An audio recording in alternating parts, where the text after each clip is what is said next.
재개발에서도 이제 건물이 멸실되고 토지만 경매가 진행되는 경우가 있어요. 분양 신청하고 나서. 분양의 신청이 하고 나서 관리처분계획 인가가 나기 전에 건물이 멸실됐다면, 분양 신청하기 전에 멸실됐다면 분양 신청은 토지만 갖고 해야 되잖아요. 근데 지금 같은 경우는 분양까지 다 신청하고 관리처분계획 인가가 나고 나서 건물은 멸실돼서 없어서 토지에 설정된 근저당권에 의해서 경매가 됐다든가 또는 일반 채권에 경매가 됐을 때 이 얘기를 하는 거예요. 재개발 지역에서 건물이 멸실되어서 토지만 경매로 낙찰받은 경우 멸실되어 소유권 이전이 불가능한 건물에 대한 조합원의 권리를 넘겨받을 수 없다. 따라서 종전 건물 소유자인 자가 건물분의 조합원의 권리를 여러분 같으면 건물에 대한 조합원의 권리를 포기하겠어요? 맨 입으로? 여러분 사람이 좋아서 할 수 있겠지.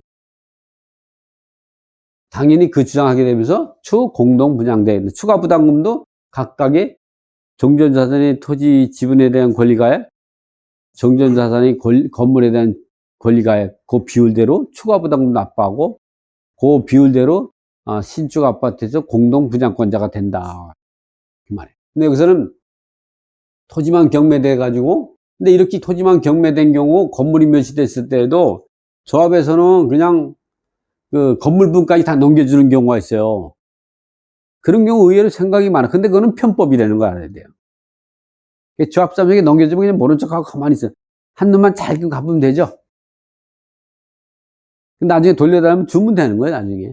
대신에 내가 추가부담금 다 냈으니까 그 10분의 1에 해당되는 건 너도 납부해라, 이렇게 되는 거지.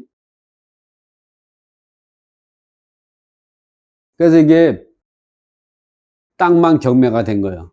9,355만 원에 낙찰받은 거죠.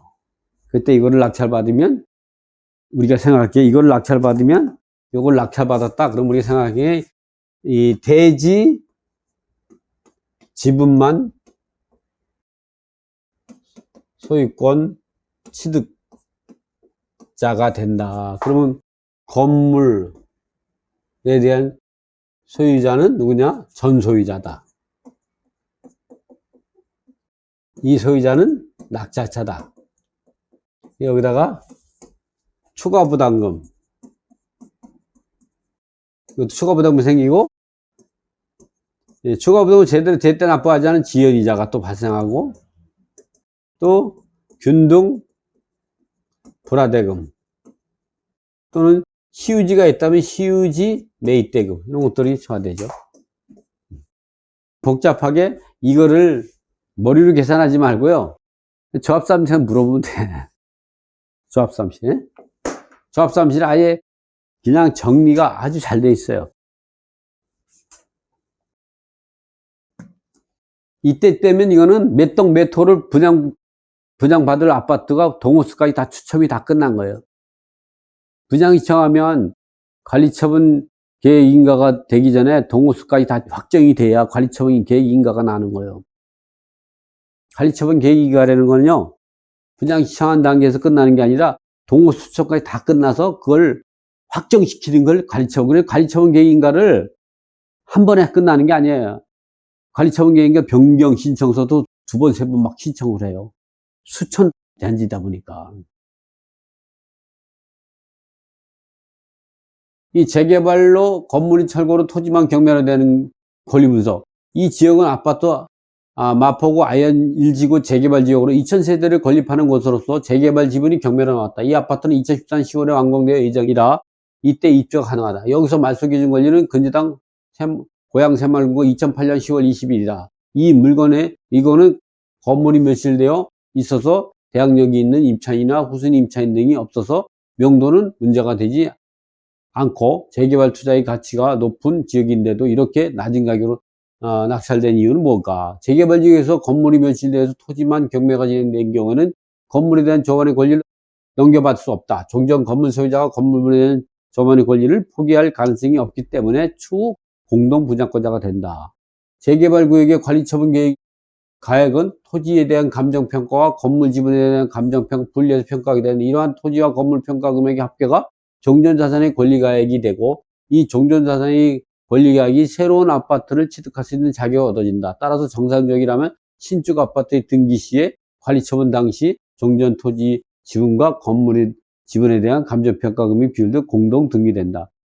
그러나 조합원이 이러한 사실을 간과하고 조합이 이런 사실을 간과하고 토지 낙찰 때에 전체의 분양 대상자로 분양권을 주어지게 된다면, 그리고 그로 인해서 이전고시라는 거는 재건축이 지어지고 나서 이전고시라는 건 재건축이 되든가 재개발이 되면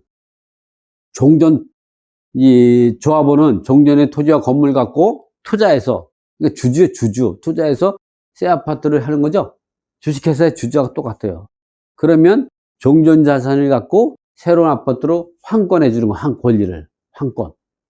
그러니까 그러한 권리를, 환권을 다시 해주는 마지막 단계는 이전고시라고, 이전고시. 그렇게 재건축을 해도 소유권을 해주는 걸 고시하는 걸 우리가 이전고시라고 해요.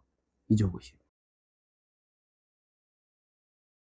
이렇게 이제 이전고시를 하는 경우도 발생한다. 이 경우 건물 소유자는 조합과 낙찰자를 상대로 건물분만큼만 고유 지분을 주장할 수 있다. 그런데 그 권리를 주장하지 못하는 사례도 많기 때문에 토지 낙찰자가 부당이득을 보게 된다. 어쨌든 정상적이라면 토지 낙찰자는 추후 건물분의 지분을 매입해야만 신축 아파트에서 제약을 받지 않고 전체를 완전하게 소유권을 취득한다. 여러분이 여기서 또 알아둘 게 뭐냐면 무서운 복병이 있는 거예요. 토지와 건물이 종전 자산의 권리가예요. 이거를 관리 처분 계획 인가를 받고 그 착공 신고를 하고, 먼저 이주를 시켜야죠. 이주. 그리고 멸실, 건물 멸실. 그리고 착공 신청을 해가지고 신축 단계로 이렇게 진행하죠. 신축 단계. 근데 문제는 여기에 있는 여기 등기부에 건물에 임차인이 있을 수가 있죠. 또는 이제 근저당도 있을 수가 있고, 이러한 임차인이나 근저당권, 전세권 등기 같은 경우가 있을 수가 있어요. 그러면 관리처분 계획에 따라서 이 건물이 멸실되면 이게 소멸되잖아요. 그럼 여기에 있는 선순위 임차인이 신축 아파트에 그대로 전사돼요. 그럼요. 근저당도 되고, 근저당 소멸되잖아요. 그대로 새 아파트 그대로 돼. 그러니까 이 등기가 당연히 이 권리가 그대로 여기로 전사되는 거예요. 등기 없이. 그래서 한 번은 이제 그 반포차기 앞에 있는 리체인데, 그게 재건축할 때, 재건축하기 전에 임차인이 있어요. 보증금 1억 8천. 그 1억 8천이 있는 상태에서 그 사람이 이제 돈을 못 받고 이주 시기에 이주를 했어요. 그리고 건물이 멸실됐잖아요. 그럼 새로운 아파트에 그대로 그게 전사되는 거예요. 그 대항력이 있어. 이거를 낙찰받았는데 자기 대항력 있는 임차인이 나왔어. 보존등기 치고 근저당을 설정하고 분양 내역을 납부했잖아요. 그러면 등기부에 기재가 안 됐는데 얘가 이겼어요. 도시 및 주거환경정비법에 그게 나와요.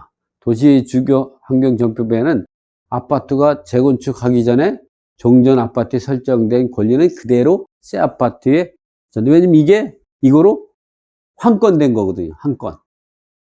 이게 이거로 만들어진 거예요. 이게 원취득이 아니에요. 원취득 부분은 이거보다 이게 권리가액이 증가된 것만 우리가 취득으로 보는 거예요.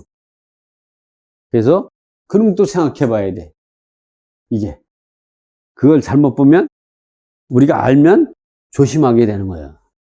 그러니까 너무 머리로만 하지 말고 이런 부분도, 이게 도시 및 주거환경정비법에 다 나오는 거예요.